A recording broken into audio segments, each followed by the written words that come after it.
Bago magsimula, mag-subscribe ka na sa channel at i-like ang video para hindi mo makaligtaan ang anumang detalye ng kwentong ito na kahanga-hanga.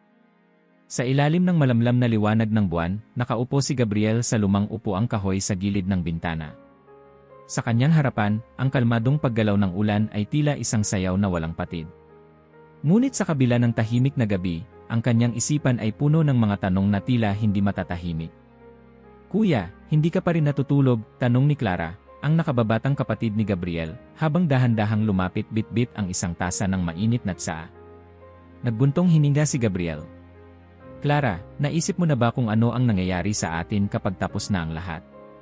Napakunot no si Clara. "Tapos na?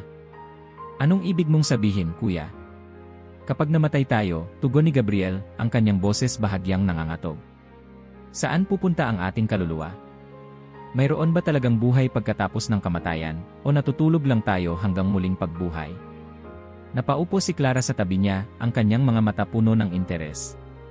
"Sabi ni Lola, kapag namatay tayo, pumupunta agad tayo sa langit kung mabuti tayong tao. Pero minsan, iniisip ko rin paano kung hindi ganun kasimple." Tahimik na napatingin si Gabriel sa kawalan. Ang mga sinabi ni Clara ay muling nagpabalik sa mga kwento ni Lola Maria noong sila ay bata pa. Sa tuwing magkukwento ang kanilang lola tungkol sa paraiso, tila isang lugar itong napakaganda, isang paraiso ng walang hanggang liwanag at kapayapaan. Ngunit ngayong mas matanda na siya, tila mas mahirap intindihin ang ideyang iyon. "Kaninang umaga, may binanggit si Lola," sabi ni Gabriel. "Sinabi niya na ang isang kakilala niya ay biglaang namatay. Hindi ko maiwasang itanong kung nasaan na kaya siya ngayon." "At ano ang sabi ni Lola?" usisa ni Clara.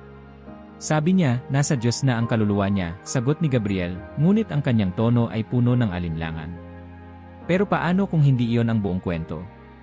Paano kung may iba pang nangyayari?" Sa gabing iyon, habang natutulog na si Clara, hindi pa rin matahimik si Gabriel.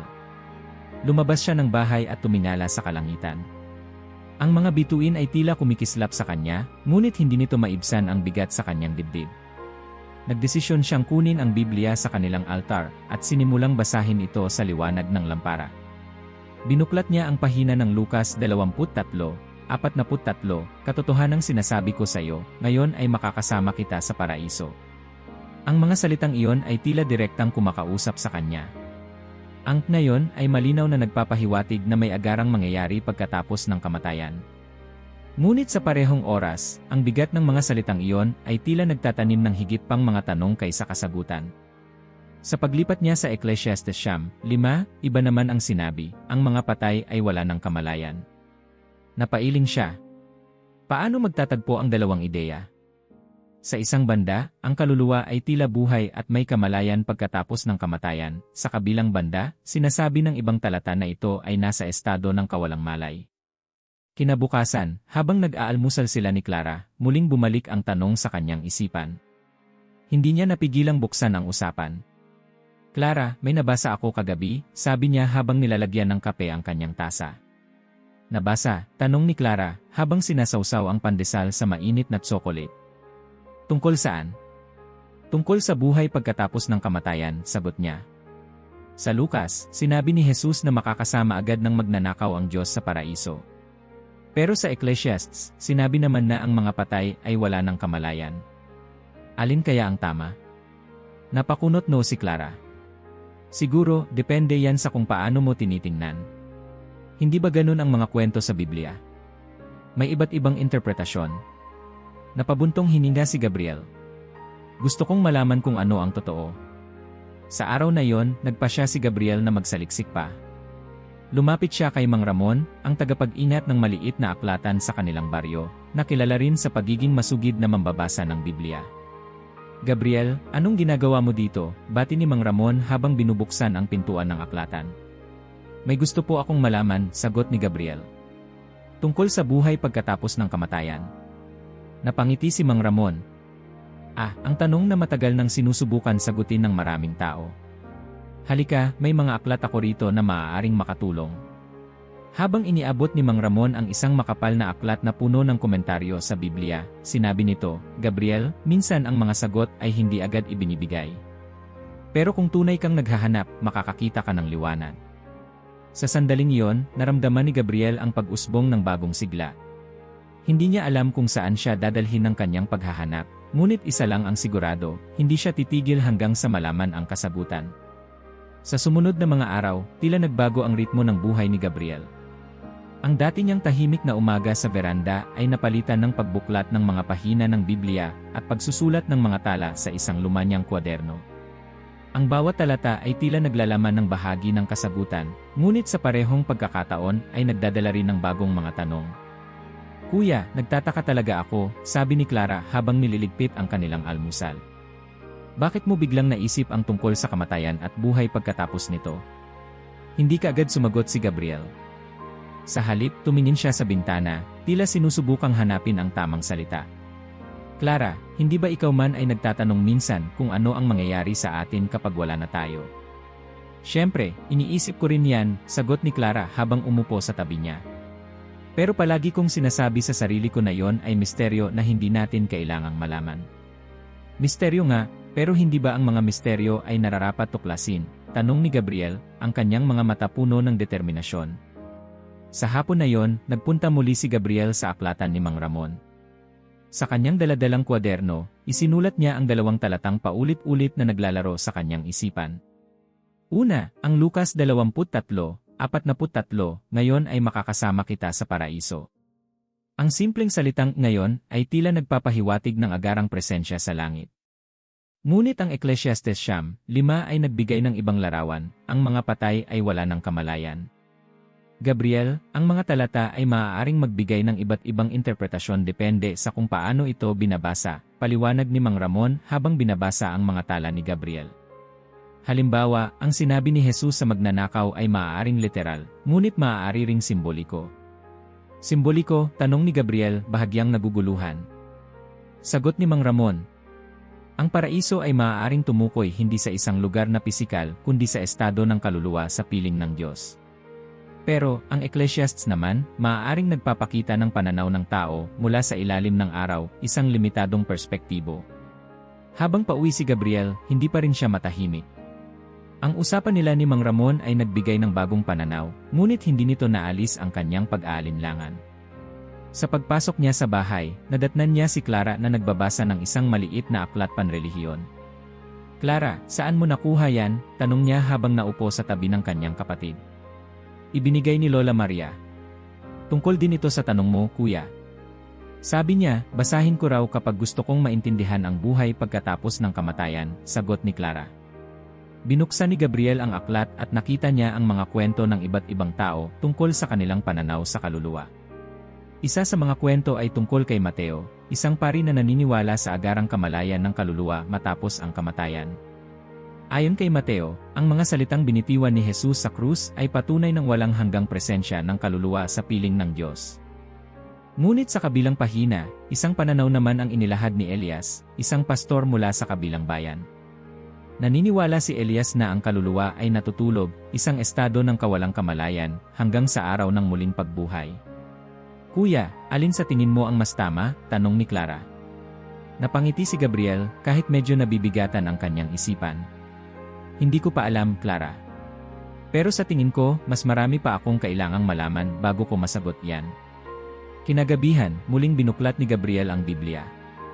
Sa kanyang pagbabasa, napadako siya sa Filipos 1:23, kung saan sinabi ni Apostol Pablo, "Mas nanaisin kong pumanaw at mapasa Diyos sapagkat ito ay higit na mabuti." Ang simpleng linya ay tila isang patunay na ang pumanaw ay agad na napupunta sa presensya ng Diyos. Ngunit nang magpatuloy siya sa pagbabasa, napadako rin siya sa Daniel 12:2, "At marami sa mga natutulog sa alabok ng lupa ay magigising, ang ilan sa buhay na walang hanggan at ang iba sa kahihiyan." Ang salitang "inatutulog" ay muling nagpapaalala ng posibilidad na ang kaluluwa ay maaaring walang kamalayan hanggang sa muling pagbuhay. "Clara," tawag niya sa kapatid na nagbabasa sa kabilang kwarto. "Bakit, kuya?" tanong nito habang lumapit sa kanya. "Alam mo, parang mas gumugulo pa lalo ang mga tanong ko," sabi ni Gabriel habang isinasara ang Biblia. "Pero sa tingin ko, mas magiging malinaw ang lahat kapag mas sinubukan ko pang intindihin ang bawat aspeto." "Kuya, baka naman ang sagot ay nasa puso mo na," tugon ni Clara habang tinatapik ang kanyang balikat. "Baka hindi mo lang napapansin." Sa mga araw na sumunod, nagpatuloy si Gabriel sa kanyang pag-aaral, ngunit unti-unti niyang napagtanto na hindi lang ito tungkol sa paghahanap ng sagot. Ito'y isang paglalakbay ng pananampalataya, isang proseso ng pagtitiwala sa Diyos na sa tamang panahon, lahat ng tanong ay magkakaroon ng kasagutan. Sa umaga ng linggo, ang mga kampana ng simbahan ay malakas na tumutunog, tanda ng panawagan sa misa. Si Gabriel, na bihirang pumunta sa simbahan maliban kung may okasyon, ay nakapagdesisyon na dumalo upang makausap si Padre Ernesto, ang pari ng kanilang parokya. Ang kanyang isipan ay patuloy na puno ng tanong, paano nga ba tiningnan ng mga unang Kristiyano ang buhay pagkatapos ng kamatayan? Habang binabaybay niya ang makitid na daan patungo sa simbahan, napansin niyang ang paligid ay punong-puno ng kasiglahan. Ang mga tao ay nagmamadaling pumasok, at ang mga batang naglalaro sa labas ng simbahan ay tila walang pakialam sa sermon na magsisimula. Ngunit si Gabriel ay hindi na parito para sa misa lamang. Siya'y may layunin. Pagkatapos ng misa, lumapit si Gabriel kay Padre Ernesto. Padre, maaari po ba akong magtanong, bungad niya habang nag-aayos ang pari ng kanyang mga gamit. Gabriel, naman, anong maitutulong ko sa iyo? Tanong ng pari habang iniabot ang kanyang ngiti. Padre, tungkol po ito sa paniniwala ng ating simbahan.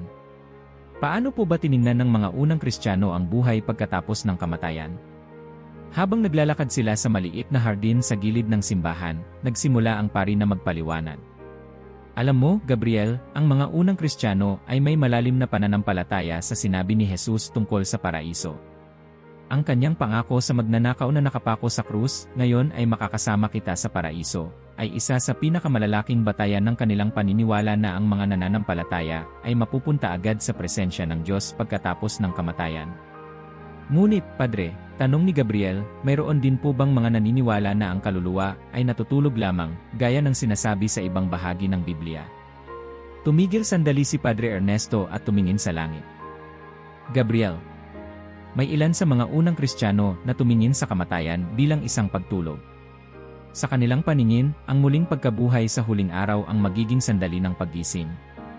Ang mga talata tulad ng Ecclesiastes 5 at Daniel 12 ay nagbibigay suporta sa ganitong pananaw. Habang nagpapatuloy ang kanilang usapan, dumating si Mang Elias, isang matandang leader ng komunidad na kilala sa kanyang malalim na kaalaman sa kasaysayan ng simbahan.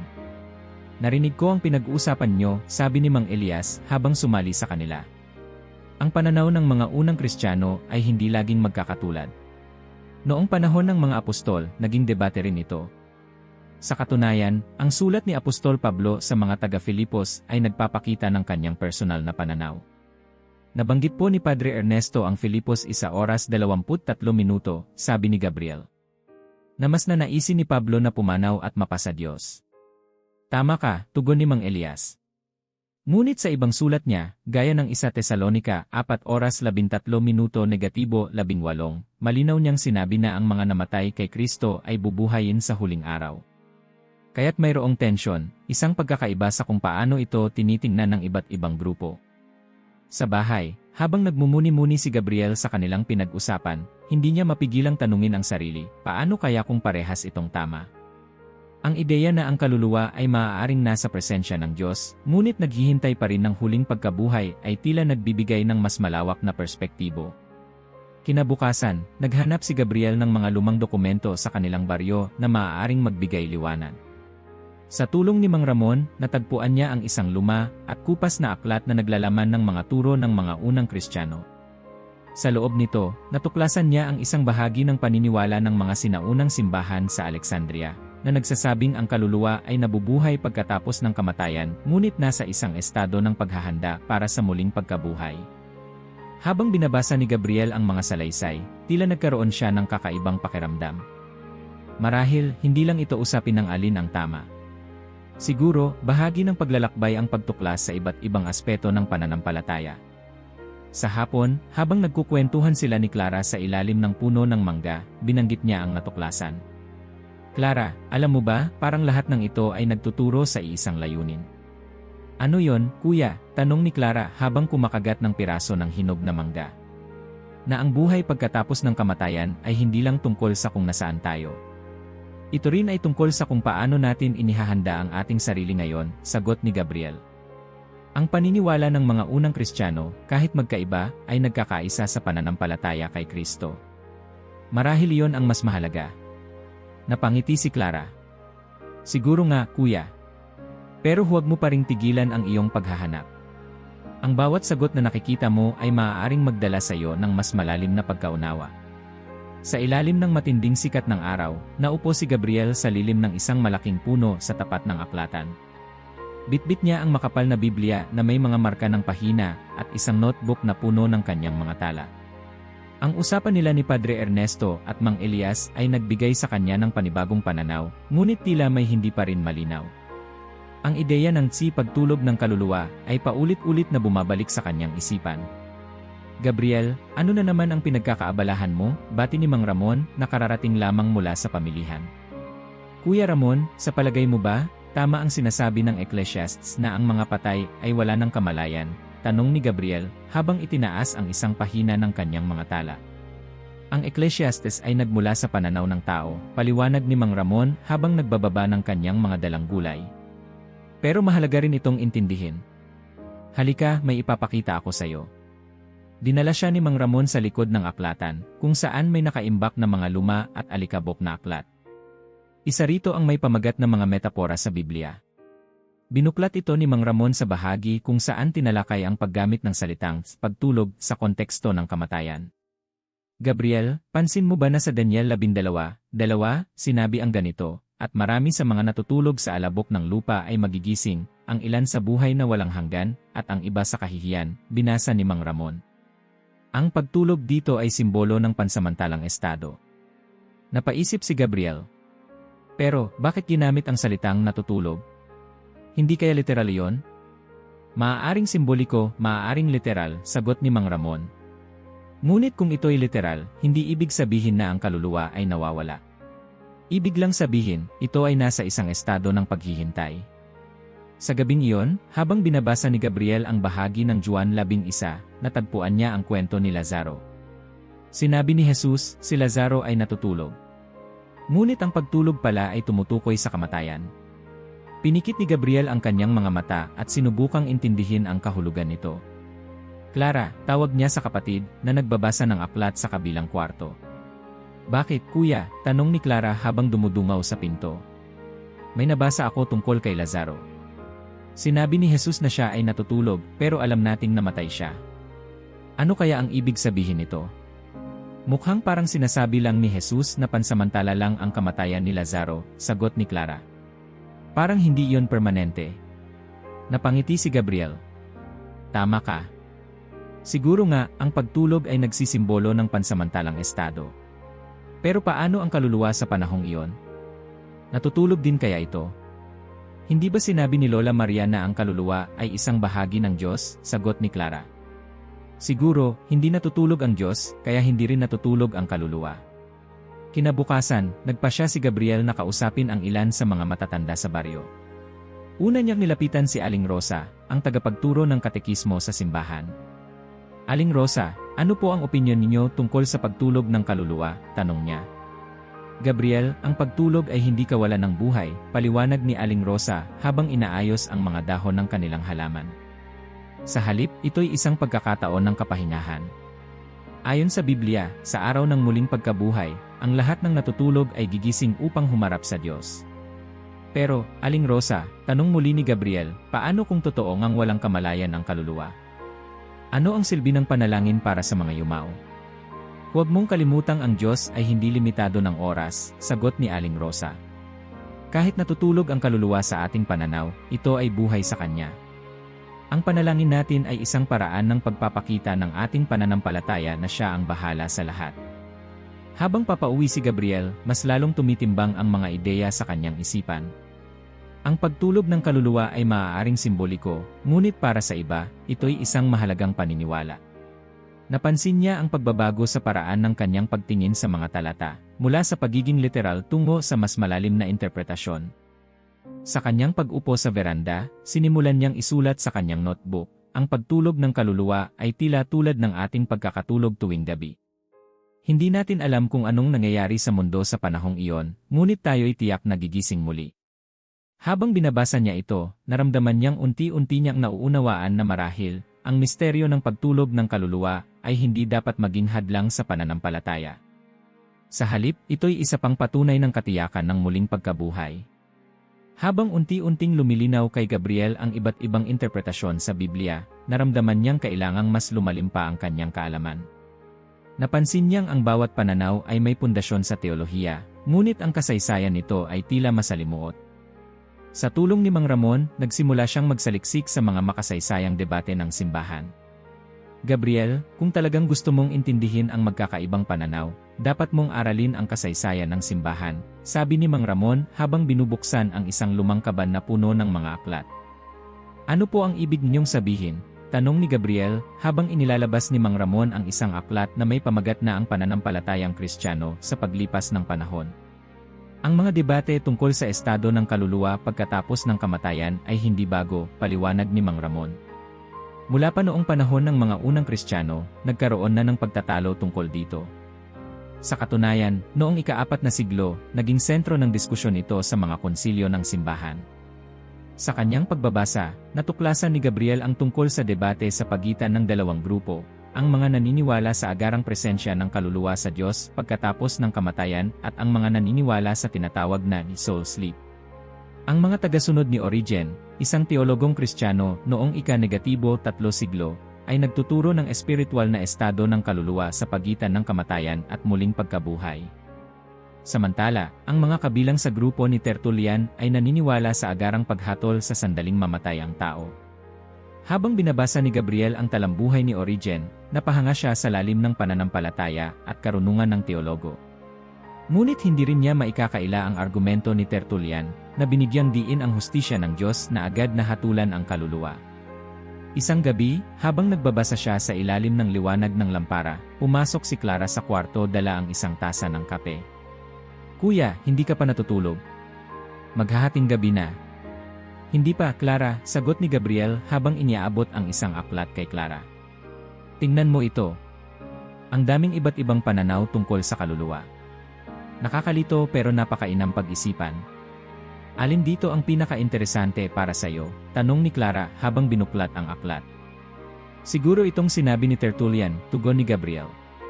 "Sabi niya, ang kaluluwa ay hahatulan agad pagkatapos ng kamatayan. Pero ito naman ang tanong ko, paano yon kung may mga talatang nagsasabing natutulog ang kaluluwa?" Napangiti si Clara. "Kuya, baka naman kaya magulo kasi hindi tayo nilalayong maunawaan lahat ng sabay-sabay." Napatingin si Gabriel sa kanyang kapatid. "Tama ka, Clara. Pero hindi ito tungkol sa pagkakaintindi ng lahat ng sabay-sabay. Gusto ko lang malaman kung paano ito makakapagbigay liwanag sa ating pananampalataya." Kinabukasan, nagpunta si Gabriel kay Padre Ernesto upang ipagpatuloy ang kanilang usapan. "Padre, sa inyong palagay, bakit po nagkaroon ng ganitong pagkakaiba-iba sa pananaw tungkol sa kaluluwa?" "Gabriel, ang pananampalataya ay laging nasa konteksto ng panahon," sagot ng pari. Noong panahon ng mga unang Kristiyano, maraming pilosopiya ang nakaimpluwensya sa kanilang pag-unawa. Halimbawa, ang ideya ng pagtulog ay maaaring nagmula sa mga salaysay ng mga Hudyo na inuugnay ang kamatayan sa kapahingahan. "Paano po ito naiiba sa paniniwala ng mga modernong Kristiyano?" tanong ni Gabriel. Ngayon, karamihan sa mga simbahan, lalo na sa Katoliko at Protestante, ay naniniwala sa kamalayan ng kaluluwa pagkatapos ng kamatayan, paliwanag ni Padre Ernesto. Ngunit may mga denominasyon, tulad ng mga Adventista, na pinanghahawakan ang ideya ng pagtulog ng kaluluwa hanggang sa muling pagkabuhay. Hindi ito kwestiyon ng tama o mali, kundi ng kung paano natin binibigyang halaga ang ating paghahanda sa hinaharap. Habang pauwi, pinag-isipan ni Gabriel ang sinabi ng pari. Ang magkakaibang pananaw ay tila nagpapakita ng kalayaan ng tao na mag-isip at maghanap ng kasagutan. Ngunit ang mas mahalaga, naisip niya, ay kung paano nakakaapekto ang mga paniniwalang ito sa paraan ng pamumuhay ng isang tao. Pagdating sa bahay, binuksan niya ang kanyang notebook at isinulat, ang debate tungkol sa kaluluwa ay hindi lamang tungkol sa teolohiya. Ito rin ay tungkol sa pagtitiwala sa plano ng Diyos na anumang mangyari, siya ang may kontrol. Habang isinara niya ang notebook, naramdaman niya ang kakaibang kapayapaan. Hindi pa rin niya ganap na nauunawaan ang lahat, ngunit naramdaman niyang nasa tamang landas siya. Sa dapitapo ng isang tahimik na araw, nakaupo si Gabriel sa ilalim ng lumang puno ng mangga sa likod ng kanilang bahay. Ang kanyang notebook ay nakabukas, puno ng mga tanong at sagot na kanyang natuklasan sa mga nakaraang linggo. Ngunit sa gitna ng lahat ng ito, may isang ideya na paulit-ulit na bumabalik, ang muling pagkabuhay. Ano ang kahulugan nito, at paano ito nagbibigay ng pag-asa sa buhay ng isang Kristiyano? Habang iniisip niya ito, dumating si Clara, bitbit ang isang baso ng malamig na tubig. Kuya, parang ang lalim na naman ng iniisip mo. Tungkol ba ito sa muling pagkabuhay? Ngumiti si Gabriel. Clara, iniisip ko lang kung paano nagiging sentro ng pananampalataya ng mga Kristiyano ang ideya ng muling pagkabuhay. Bakit kaya ito mahalaga? Baka kasi ito ang sagot sa lahat ng tanong mo, tugon ni Clara habang umupo sa tabi niya. Diba, sabi ni Lola Maria, ang muling pagkabuhay ang pinakahuling tagumpay ng Diyos laban sa kamatayan. Kinabukasan, nagpunta si Gabriel kay Padre Ernesto upang talakayin ang konsepto ng muling pagkabuhay. Sa isang maaliwalas na hardin sa likod ng simbahan, nag-usap sila habang umiinom ng mainit na tsa. Padre, bakit po napakahalaga ng muling pagkabuhay sa pananampalataya ng isang Kristiyano? Tanong ni Gabriel. Gabriel, ang muling pagkabuhay ay ang tagumpay ng Diyos laban sa kasalanan at kamatayan, paliwanag ni Padre Ernesto. Ayon sa 1 Tesalonica 4:16-17, darating ang araw na ang mga patay kay Kristo ay unang bubuhayin, at ang mga buhay pa ay makakasama nila upang salubungin ang Panginoon. Ito ang pinanghahawakan nating pag-asa. Pero, Padre, tanong ni Gabriel, paano kung natutulog lang ang kaluluwa hanggang sa araw na iyon? Hindi ba parang nawawala ang koneksyon natin sa Diyos sa pagitan ng kamatayan at muling pagkabuhay? Ngumiti si Padre Ernesto. Gabriel, hindi nawawala ang koneksyon sa Diyos. Sa katunayan, ang Diyos ang may hawak sa lahat ng kaluluwa. Ang mahalaga ay ang katiyakang darating ang araw ng muling pagkabuhay, kung saan magkakaroon tayo ng bagong buhay, pisikal man o espiritual. Pag-uwi ni Gabriel, muling binalikan niya ang mga talata sa Biblia na tinalakay nila ni Padre Ernesto. Sa Juan 5:28, mababasa niya, darating ang oras na ang lahat ng nasa libingan ay makaririnig ng kanyang tinig at lalabas. Ang ideya ng isang universal na pagkabuhay ay tila nagbibigay ng bagong liwanag sa kanyang pag-aaral. Sa kanyang pagbabasa, naalala niya ang kwento ng kanyang yumaong ina. Madalas sabihin ng kanyang ina na, kapag ang panahon ko ay dumating, alam kong gigisingin ako ng Diyos sa tamang panahon. Ang mga salitang iyon ay tila pumuno ng init sa kanyang puso. Isang gabi, habang nakikipag-usap si Gabriel kay Clara sa veranda, napag-usapan nila ang kanilang ina. Clara, naalala mo ba kung paano madalas sabihin ni Mama na hindi siya natatakot sa kamatayan? Tanong ni Gabriel. Kuya, sagot ni Clara habang nakatingin sa mga bituin. Lagi niyang sinasabi na ang kamatayan ay parang pagtulog, pansamantala, at darating ang araw ng paggising. Siguro kaya napakalakas ng pananampalataya niya, sabi ni Gabriel. Dahil alam niyang ang Diyos ang may kontrol sa lahat. Sa sumunod na araw, habang nagbabasa sa aklatan ni Mang Ramon, natuklasan ni Gabriel ang tungkol sa dalawang aspeto ng muling pagkabuhay, ang espiritual na pagbuhay, na nangyayari sa pananampalataya kay Kristo, at ang pisikal na pagkabuhay, na magaganap sa araw ng paghuhukom. Sa mga talata tulad ng 1 Korinto 15:42-44, mababasa niya na ang katawan ay muling babangon, ngunit ito'y magiging maluwalhati at hindi na nasisira. Gabriel, ang muling pagkabuhay ay hindi lang tungkol sa buhay na walang hanggan, paliwanag ni Mang Ramon habang binabasa rin ang isang aklat. Ito rin ay tungkol sa pagbabalik ng pagkakaisa ng kaluluwa at katawan, isang pangako na ang Diyos ay hindi nagkukulang. Habang naglalakad pa uwi si Gabriel, napansin niya ang isang batang lalaki na umiiyak sa tabi ng kalsada. Nilapitan niya ito at tinanong, bakit ka umiiyak? Nawala po ang aso ko, sagot ng bata, umiiyak pa rin. Sabi ni Papa, hindi na siya babalik. Napangiti si Gabriel. Alam mo ba, minsan may mga bagay na nawawala pero babalik din sa tamang panahon. Parang tayo, kahit mawala tayo sa mundong ito, ibabalik tayo ng Diyos sa tamang panahon. Tuminala ang bata, bahagyang natatawa. Ganon po ba? Babalik din si Brownie. Sagot ni Gabriel. At kapag bumalik siya, magiging mas masaya ka pa kaysa dati. Sa kanyang pagbabalik sa bahay, naisip ni Gabriel na marahil, ang muling pagkabuhay ay hindi lamang tungkol sa pisikal na buhay pagkatapos ng kamatayan. Ito'y isang simbolo ng pag-asa, ang tiwala na ang lahat ng nawala ay muling babangon sa mas maganda at mas maluwalhating paraan. Bago matulog, isinulat niya sa kanyang notebook, ang muling pagkabuhay ay hindi lamang isang kaganapan. Ito ay ang katiyakan na walang anuman sa buhay na ito ang permanente. Ang Diyos ang gumagawa ng bago at maganda mula sa mga nawala. Sa isang tahimik na umaga, habang namumulaklak ang mga halaman sa paligid, naramdaman ni Gabriel ang kakaibang kapayapaan. Subalit, may tanong pa rin siyang hindi maalis sa kanyang isipan, paano nga ba ang ugnayan ng kaluluwa at katawan? Habang pinagmamasdan ang mga dahon ng mangga na banayad na kumikilos sa ihip ng hangin, naisip niya kung paano maaaring umiral ang kaluluwa ng hiwalay sa katawan. Ang misteryong ito ay tila isang palaisipan na kailangan niyang maunawaan. Sa kanyang pag-iisa, bumalik ang alaala ng mga sinabi ni Padre Ernesto tungkol sa pagkakaisa ng kaluluwa at katawan. Subalit, mas lalo siyang naging interesado nang mabasa niya sa 1 Korinto 15:44 ang tungkol sa isang katawang espiritual na muling bubuhayin. Kinagabihan, sa liwanag ng buwan, muling kinausap ni Gabriel si Clara, na abala sa pagsasaayos ng mga aklat nila sa mesa. Clara, sa tingin mo, anong mas mahalaga, ang kaluluwa o ang katawan? Tanong niya habang iniinom ang isang baso ng tubig. Napatingin si Clara sa kanya, bahagyang naguguluhan. Kuya, bakit naman kailangang pumili? Hindi ba't magkasama sila? Yun na ang iniisip ko, sagot ni Gabriel. Pero paano kung mawala ang katawan? May halaga pa ba ang kaluluwa? Napangiti si Clara. Kuya, hindi ba ang sabi ni Mama, ang katawan ay ang tahanan ng kaluluwa?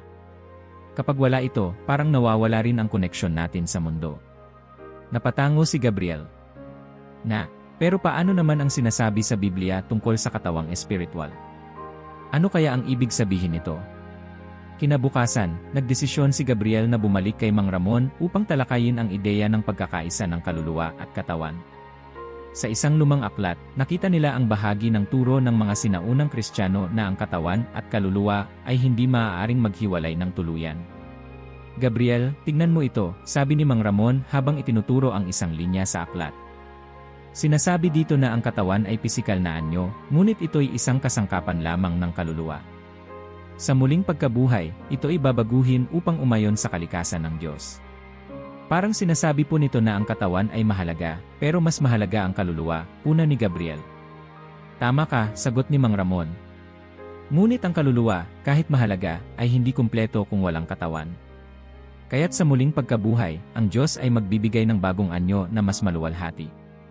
Habang pauwi si Gabriel, hindi niya maiwasang mag-isip tungkol sa sinasabi ni Mang Ramon. Kung ang katawan at kaluluwa ay parehong mahalaga, paano natin ito dapat pahalagahan sa kasalukuyang buhay? Naalala niya ang kwento ni Tomas, ang kanyang kaibigan na palaging nagpapabaya sa kanyang kalusugan. Pagdating niya sa bahay, nakita niya si Clara na nag-aalaga ng mga tanim nila sa likod ng bahay. Clara, naisip mo na ba kung paano natin inaalagaan ang ating katawan? Tanong ni Gabriel habang lumalapit sa kanya.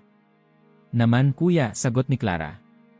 Kaya nga ginagawa ko to, hindi ba't ang mga halaman ay parang katawan natin? Kung hindi natin aalagaan, mawawala ang sigla nito. Napangiti si Gabriel. Tama ka, Clara. Parang katawan natin ang tahanan ng kaluluwa, kaya't dapat nating pahalagahan. Pero dapat din nating alagaan ang ating kaluluwa dahil ito ang nagbibigay ng buhay sa katawan. Sa mga sumunod na araw, mas lalong napagtuunan ni Gabriel ang kahalagahan ng pagkakaisa ng kaluluwa at katawan. Sa isang sermon ni Padre Ernesto, narinig niya ang tungkol sa 1 Korinto 6:11-20, ang inyong katawan ay templo ng banal na espiritu. Ang simpleng pahayag na ito ay tila nagbigay ng bagong liwanag sa kanya.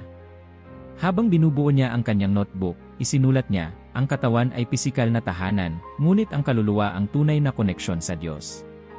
Ang muling pagkabuhay ay ang muling pagkakaisa ng dalawa sa ilalim ng kalooban ng may likha. Sa isang gabi ng katahimikan, habang nakahiga si Gabriel sa ilalim ng mga bituin, naramdaman niya ang pag-usbong ng bagong pananaw. Ang kaluluwa at katawan, bagamat magkaiba, ay hindi maaaring paghiwalayin sa kabuuan ng plano ng Diyos. Ang isa ay nangangailangan ng kaganapan ng isa pa upang marating ang kaluwalhatian. Habang humihimlay ang araw sa likod ng bundok, si Gabriel ay nakaupo sa veranda, binabasa ang isa sa kanyang mga paboritong salmo sa Biblia. Bagamat ako'y lumalakad sa libis ng lilim ng kamatayan, wala akong katatakutan, sapagkat ikaw ay sumasa akin. Salmo 23:4. Ang mga salitang ito ay tila nagbibigay ng init at liwanag sa kabila ng malamig na hangin ng dapit hapon. Subalit, sa kabila ng kaaliwang dulot nito, naramdaman pa rin niyang may kulang. Pumasok si Clara, dala ang isang tasa ng tsokolate. "Kuya, bakit parang ang lalim ng iniisip mo?" tanong niya habang iniabot ang tasa. "Clara, iniisip ko lang paano kaya kung hindi natin naintindihan ang plano ng Diyos. Paano tayo makasisiguro na tama ang landas na tinatahak natin?" sagot ni Gabriel. Umupo si Clara sa tabi niya, ang kanyang mga mata puno ng pag-unawa. "Hindi ba't iyon ang dahilan kung bakit may pananampalataya tayo? Hindi naman natin kailangang malaman ang lahat, kuya. Ang mahalaga, nagtitiwala tayo." Kinabukasan, sa simbahan, muling lumapit si Gabriel kay Padre Ernesto. "Padre, may tanong po ako. Paano po ba nagbibigay ng kaaliwan ang mga banal na kasulatan sa mga nawawala sa kanilang landas?" Ngumiti si Padre Ernesto. "Gabriel, ang mga banal na kasulatan ay hindi lamang mga salita. Ito'y mga patunay ng katapatan ng Diyos sa lahat ng panahon. Sa pamamagitan ng mga ito, ipinapakita niya na hindi tayo kailanman nag-iisa, kahit sa pinakamadilim na sandali ng ating buhay." Tumango si Gabriel, ngunit may bahagyang alinlangan pa rin sa kanyang mga mata. "Ngunit, paano po kung hindi ko maramdaman ang presensya ng Diyos? Paano kung parang wala siyang tugon sa akin?" Hinawakan ni Padre Ernesto ang balikat ni Gabriel.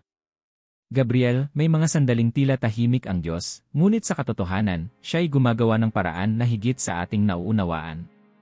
Sa Roma 8:28, sinabi na, sa lahat ng bagay, gumagawa ang Diyos para sa ikabubuti ng mga umiibig sa Kanya.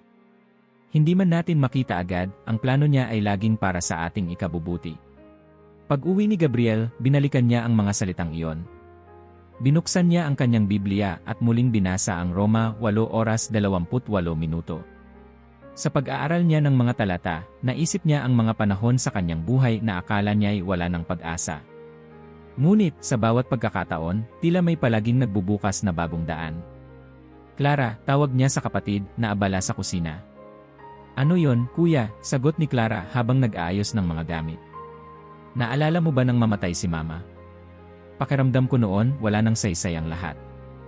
Pero, sa paglipas ng panahon, parang nagbigay din ng direksyon ang nangyari," sabi ni Gabriel, ang kanyang boses puno ng emosyon. Tumigil si Clara at tumingin sa kanya. "Kuya, mahirap tanggapin pero natutunan natin kung paano kumapit sa Diyos. Hindi ba't dahil doon, mas napalapit tayo sa Kanya?" Napangiti si Gabriel. "Siguro nga. At marahil, iyon ang dahilan kung bakit mahalaga ang pananampalataya, kahit sa gitna ng kawalan ng sagot." Sa mga sumunod na araw, sinimulan ni Gabriel na kolektahin ang mga paborito niyang talata sa Biblia na nagbibigay ng kaaliwan. Isa sa mga paborito niya ay ang Juan 14:27, "Kapayapaan ang iniiwan ko sa inyo, ang aking kapayapaan ang ibinibigay ko sa inyo. Huwag kayong mabalisa at matakot." Ang mga salitang ito ay tila nagsilbing sagot sa matagal na niyang katanungan na ang tunay na kapayapaan ay nagmumula lamang sa Diyos. Isang gabi, habang nagkukwentuhan sila ni Clara sa ilalim ng mga bituin, biglang tumigil si Clara at tumingin sa kanya. "Kuya, sa palagay mo ba, sapat na ang ginagawa natin para maging handa sa plano ng Diyos?" "Hindi ko alam, Clara," sagot ni Gabriel. "Pero ang natutunan ko, hindi naman hinihingi ng Diyos na maintindihan natin ang lahat. Ang hinihingi lang niya ay magtiwala tayo." Napangiti si Clara. "Siguro nga, kuya. At sa bawat araw na lumilipas, nararamdaman kong mas nagiging handa tayo." Sa kanyang huling pagsusulat sa gabing iyon, isinulat ni Gabriel, ang mga banal na kasulatan ay hindi lamang mga tala ng nakaraan. Ito'y mga paalala na sa bawat yugto ng ating buhay, may plano ang Diyos, isang plano na puno ng kapayapaan, pag-asa, at katiyakan na hindi tayo kailanman nag-iisa. Sa huling bahagi ng kanyang paghahanap ng sagot, napansin ni Gabriel na ang kanyang mga natutunan ay tila nag-ugnay ng mga tradisyonal na paniniwala sa mga makabagong interpretasyon. Sa gitna ng makapal na hamog ng umaga, dumating siya sa bahay ni Mang Ramon upang tanungin ang tungkol sa mga bagong pananaw sa pananampalataya. May mga bagay na tila hindi pa lubos na malinaw sa kanya, at nais niyang maintindihan kung paano iniisip ng mga tao sa kasalukuyang panahon ang misteryo ng kaluluwa. Gabriel, ang pananampalataya ay patuloy na umuunlad, bungad ni Mang Ramon habang iniabot ang isang tasa ng mainit na kape. Bagamat ang Biblia ang ating pundasyon, maraming tao ngayon ang nagdadagdag ng kanilang pananaw base sa agham, pilosopiya, at karanasan. Ano po ang ibig ninyong sabihin? Tanong ni Gabriel habang tinikman ang kape. Halimbawa, paliwanag ni Mang Ramon, marami ngayon ang naniniwala na ang kaluluwa ay enerhiya, isang bagay na hindi nasisira, ayon sa batas ng agham. Ang ideyang ito ay sinisikap nilang pag-ugnayin sa muling pagkabuhay. Habang binabasa ni Gabriel ang ilang aklat sa aklatan ni Mang Ramon, napansin niya ang mga artikulo na tumatalakay sa tinatawag na near-death experiences on this. Ang mga taong nagkaroon ng ganitong karanasan ay kadalasang nagsasabi ng isang maliwanag na ilaw, pakiramdam ng kapayapaan, at minsan pa'y mga tagpo ng kanilang buhay na tila bumalik sa kanila. Isang kwento ang tumatak kay Gabriel. Isinalaysay nito ang isang lalaki na muntik nang mamatay sa isang aksidente. Ayon sa kwento, nakita raw ng lalaki ang kanyang katawan mula sa itaas, at naramdaman niya ang presensya ng isang makapangyarihang liwanag. Nang magising siya, sinabi niyang mas lumalim ang kanyang pananampalataya sa Diyos. Clara, tawag ni Gabriel habang binabasa ang kwento sa mesa ng kusina. Ano yon, kuya? Sagot ni Clara habang naghuhugas ng plato. May nabasa ako tungkol sa mga taong halos mamatay pero nabuhay ulit. Ang iba sa kanila, sinasabi na nakita nila ang langit o isang maliwanag na ilaw. Paano kaya natin ito ipapaliwanag? Tumigil si Clara at nag-isip. Siguro, kuya, parte iyon ng plano ng Diyos na ipakita sa atin ang bahagi ng katotohanan. Pero hindi kaya, minsan, emosyon lang ang nagdidikta sa mga ganoong karanasan. Baka nga, sagot ni Gabriel. Pero hindi kaya ito rin ang paraan ng Diyos upang paalalahanan tayo na may higit na mas malawak na plano kaysa sa kaya nating maunawaan. Kinagabihan, nag-usat si Gabriel at si Padre Ernesto tungkol sa ganitong mga karanasan. Padre, paano po natin tinitingnan ang mga ganitong kwento? Ang mga karanasan ba ng tao ay bahagi rin ng patunay ng Diyos? Tanong ni Gabriel. Gabriel, ang mga ganitong karanasan ay maaaring magbigay inspirasyon at patibay ng pananampalataya, sagot ni Padre Ernesto. Ngunit dapat din nating suriin ang mga ito ng may pag-ingat. Hindi lahat ng nararamdaman o nakikita ng tao ay dapat gawing batayan ng doktrina. Sa huli, ang salita ng Diyos pa rin ang ating gabay. Ngunit, Padre, tanong ni Gabriel, paano kung ang mga karanasang ito ay talagang bahagi ng plano ng Diyos? Hindi ba't sila ay isang paraan upang ipakita ang kanyang kapangyarihan? Ngumiti si Padre Ernesto. Tama ka, Gabriel. Maaring ginagamit ng Diyos ang lahat ng paraan upang ipakita ang kanyang pagmamahal. Ngunit tandaan mo, hindi tayo dapat tumigil sa mga kwento o karanasan lamang. Ang pananampalataya ay kailangang may ugat sa katotohanan ng salita ng Diyos. Habang naglalakad pa uwi, pinag-isipan ni Gabriel ang sinabi ni Padre Ernesto. Ang mga kwento ng Indes ay nagbibigay ng aliw at pag-asa, ngunit ang salita ng Diyos ang dapat manatiling pundasyon ng kanyang pananampalataya. Pagdating sa bahay, muling binuksan ni Gabriel ang Biblia at binasa ang Hebreo 11:1. Ang pananampalataya ay katiyakan sa mga bagay na inaasahan, paniniwala sa mga bagay na hindi nakikita. Sa kanyang notebook, isinulat niya, ang pananampalataya ay higit pa sa karanasan. Ito'y pagtitiwala sa Diyos kahit hindi natin nakikita ang buong larawan. Sa sumunod na araw, habang nag-uusap sila ni Clara sa ilalim ng puno ng mangga, tinanong siya nito, Kuya, sa dami ng natutunan mo, ano na ang paniniwala mo ngayon? Napangiti si Gabriel. Clara, natutunan kong ang pananampalataya ay isang paglalakbay. Hindi ito tungkol sa pagkakaroon ng lahat ng sagot. Ito'y tungkol sa pagtitiwala sa Diyos kahit hindi malinaw ang lahat. Nagpakawala si Clara ng isang malalim na buntong hininga. Siguro nga, kuya. At sa paglalakbay mo, mas naintindihan ko na rin ang kahulugan ng ating pananampalataya. Habang lumalalim ang gabi, si Gabriel ay muling naupo sa kanyang lumang upuan sa veranda. Sa harap niya ay ang kanyang notebook, puno ng mga tala mula sa kanyang mahabang paglalakbay ng kaalaman at pananampalataya. Ngunit ngayong nararamdaman niyang unti-unti ng buo ang kanyang pagkaunawa, isang tanong ang nanatili, paano ko nga ba dapat ihanda ang aking sarili para sa buhay na walang hanggan? Kuya, tawag ni Clara habang nagdadala ng tasa ng kape. Hindi ka pa rin tapos sa mga iniisip mo. Umiti si Gabriel at tumingin sa kanyang kapatid. Hindi pa, Clara. Pero pakiramdam ko, malapit na akong makarating sa sagot. Ano naman ang iniisip mo ngayon? Tanong ni Clara habang umupo sa tabi niya. Iniisip ko kung paano natin maihahanda ang ating sarili para sa buhay na walang hanggan, sagot ni Gabriel. Hindi lang sapat na alam natin ang tungkol dito. Kailangan nating mabuhay ayon sa ating natutunan. Kinabukasan, nagpunta si Gabriel sa simbahan upang makipag-usap kay Padre Ernesto. Padre, natutunan ko po ang iba't ibang pananaw tungkol sa kaluluwa, muling pagkabuhay, at pananampalataya, sabi ni Gabriel. Pero paano po ba ang tamang paraan upang maghanda para sa buhay na walang hanggan? Ngumiti si Padre Ernesto. Gabriel, ang paghahanda ay hindi isang listahan ng mga dapat gawin. Ito ay isang proseso ng pamumuhay ayon sa kalooban ng Diyos. Sa Mateo 22:37, sinabi ni Jesus, ibigin mo ang Panginoon mong Diyos ng buong puso, kaluluwa, at pag-isip, at ibigin mo ang iyong kapwa gaya ng iyong sarili. Ang pagmamahal ang sentro ng lahat ng ito, tanong ni Gabriel, tila nabibigyan ng liwanag ang kanyang isipan. Tama ka, sagot ni Padre Ernesto. Ang buhay na walang hanggan ay hindi nagsisimula pagkatapos ng kamatayan. Nagsisimula ito ngayon sa paraan ng ating pagmamahal sa Diyos at sa kapwa. Habang naglalakad pa uwi, nakita ni Gabriel ang isang matandang babae na nahulog ang dalang mga gulay sa gilid ng daan. Mabilis siyang tumakbo upang tulungan ito. Maraming salamat, Hijo, sabi ng matanda habang inaabot ang kanyang mga gulay. Mabait kang bata. Ngumiti si Gabriel. Walang anuman po. Gusto ko lang pong makatulong. Habang naglalakad palayo, naisip niya ang sinabi ni Padre Ernesto. Ang maliliit na bagay, mga simpleng gawa ng kabutihan, ay bahagi ng paghahanda para sa buhay na walang hanggan. Pagdating sa bahay, kinausap niya si Clara tungkol sa kanilang yumaong ina. Clara, natatandaan mo ba kung paano palaging sinasabi ni Mama na ang buhay ay isang regalo mula sa Diyos? Tanong ni Gabriel. Kuya, sagot ni Clara. Sinasabi niya rin na ang pinakamagandang paraan para ipakita ang pasasalamat ay ang pagmamahal sa ating kapwa. Tumango si Gabriel. Marahil iyon ang susi, Clara.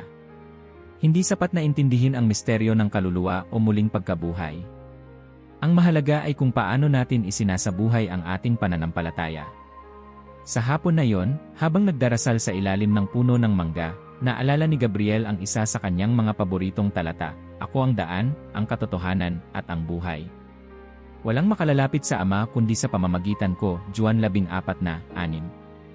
Ang mga salitang ito ay tila nagbibigay sa kanya ng bagong sigla. Ang buhay na walang hanggan ay hindi lamang isang pangako.